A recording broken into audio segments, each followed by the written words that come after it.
नमस्ते दोस्तों, स्वागत है आपका हॉरर स्टोरीज में।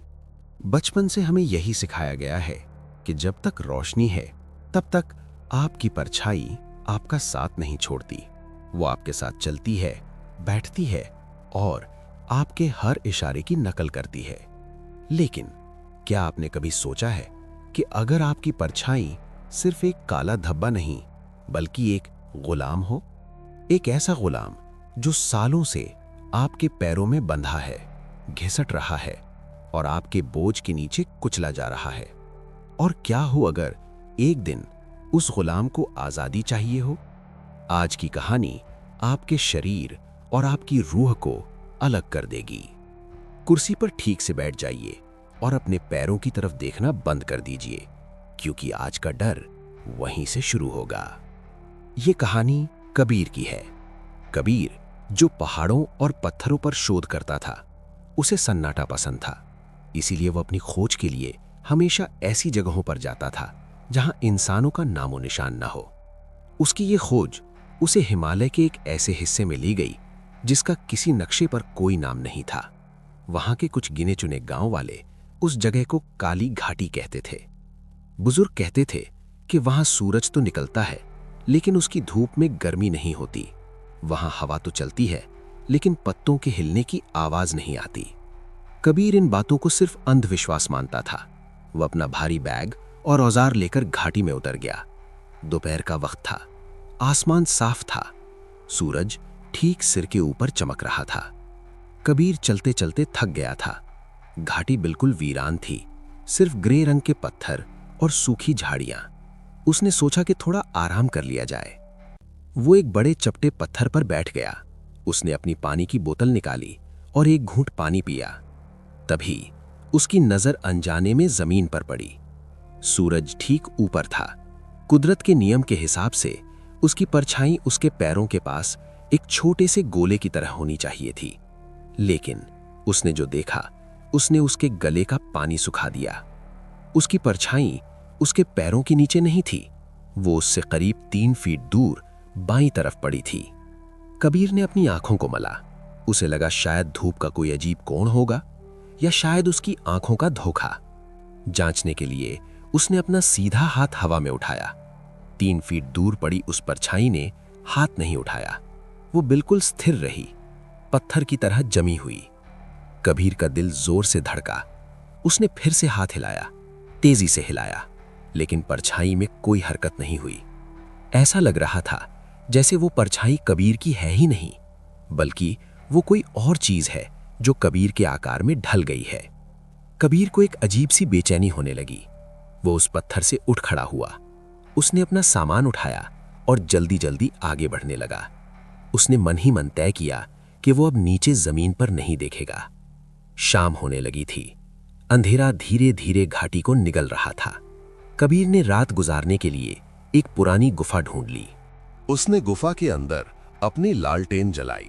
पीली रोशनी गुफा की दीवारों पर फैल गई। जैसे ही वो अपने जूते उतारने के लिए नीचे झुका, उसे अपने पैरों के तलवों में एक बहुत तेज जलन महसूस हुई, जैसे कोई उसके जूतों के अंदर से उसकी चमड़ी को खींच रहा हो, या जैसे कोई गर्म लोहे से उसकी एड़ियों को दाग रहा हो।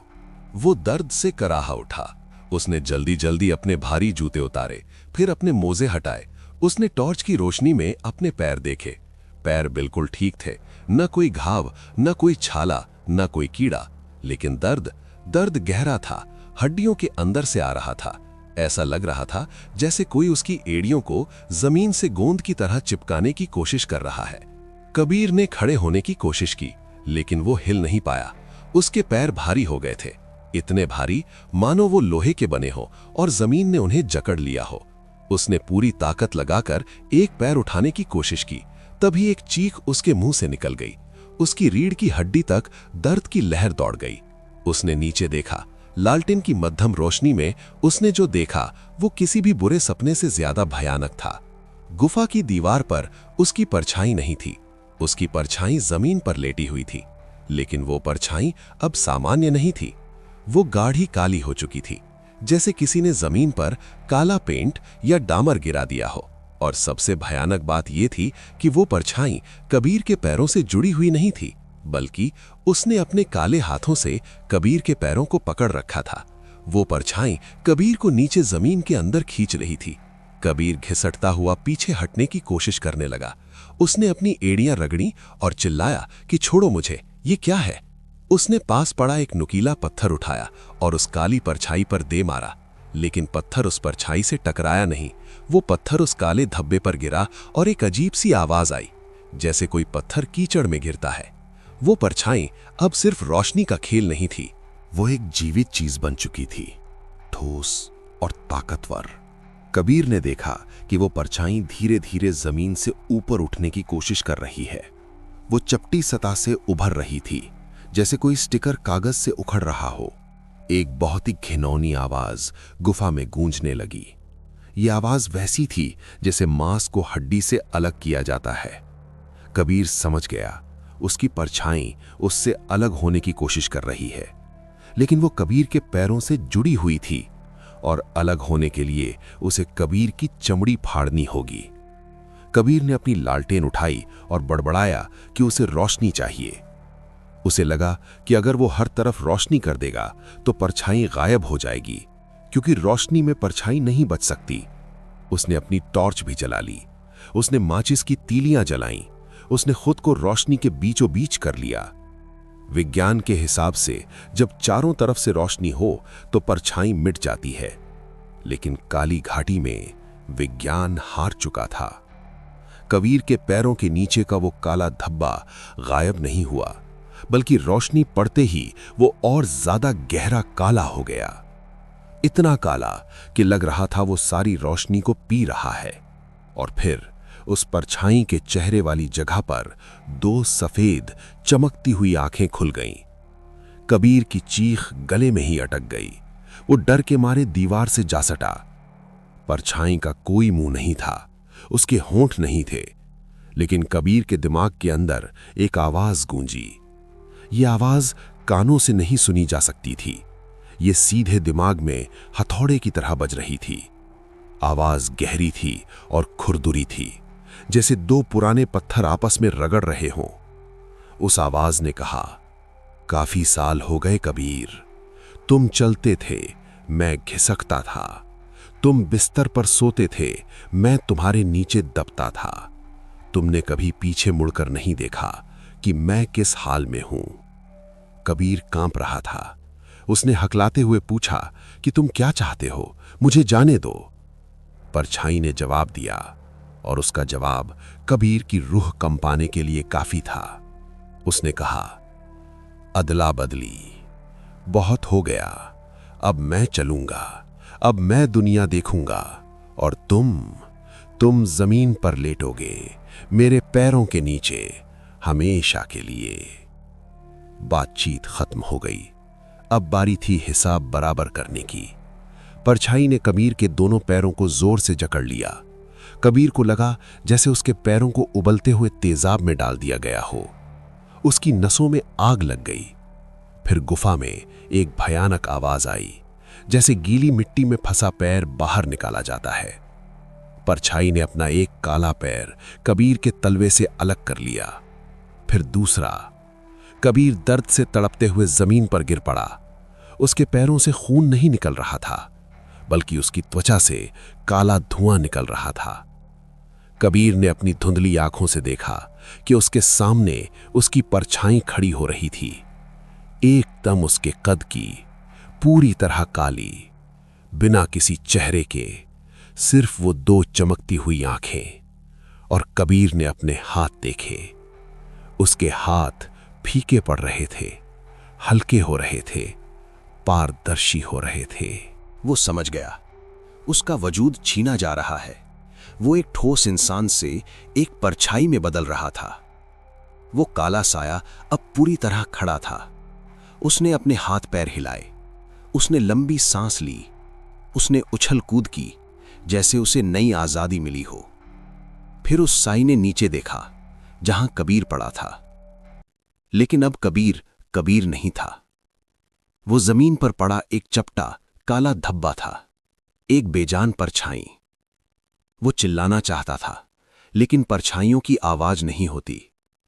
वो उठना चाहता था, लेकिन परछाइयां उठ नहीं सकती।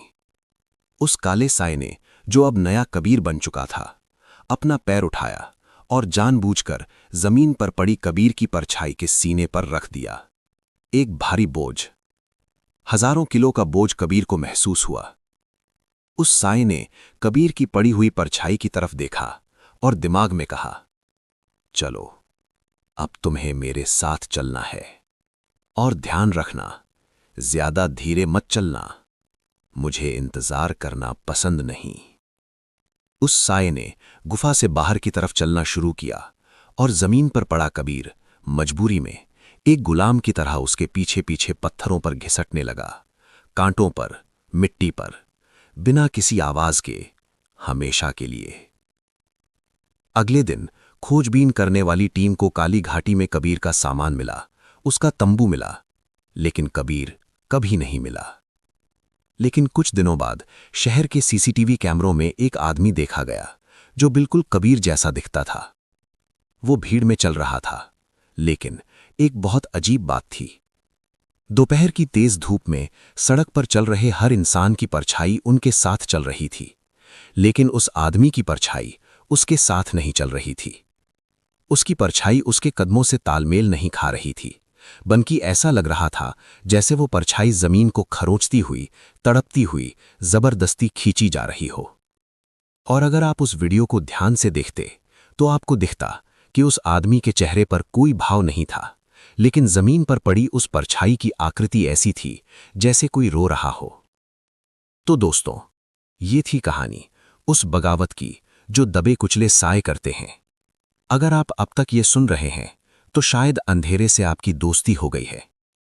लेकिन याद रखिए, कहानियां खत्म हो जाती हैं, पर डर कभी खत्म नहीं होता।